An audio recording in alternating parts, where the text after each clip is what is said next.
বাংলাদেশের জাতীয় সংসদের আসনে যারা বসে আছেন তাদেরকে আমরা সবসময় সম্মান করি, মহব্বত করি, শ্রদ্ধা করি।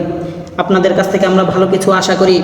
কিন্তু আজকে দেখলাম বাংলাদেশের জাতীয় সংসদে দাঁড়িয়ে বিএনপির নেতাকর্মী একজন এমপি সে বক্তব্য দিচ্ছেন, যাকে দেখলে মনে হয় প্রকৃত একজন আল্লাহওয়ালা ব্যক্তি, যার মাথায় রয়েছে সুন্দর টুপি, মুখে রয়েছে সুন্দর দাড়ি, পরনে রয়েছে সুন্দর জুব্বা পায়জামা, দেখলে মনে হয় একজন খাঁটি আল্লাহওয়ালা।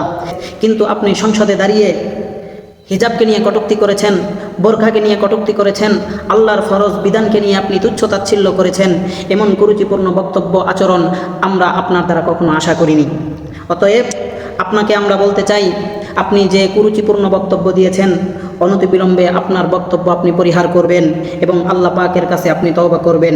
যদি আপনি আল্লাহ পাকের কাছে তওবা করেন, আপনি আপনার বক্তব্য পরিহার করেন, তাহলে বাংলাদেশের তৌহিদি মুসলমান, বাংলাদেশের তৌহিদি জনতা আপনাকে আবার সাপোর্ট করবে, আপনাকে সমর্থন করবে।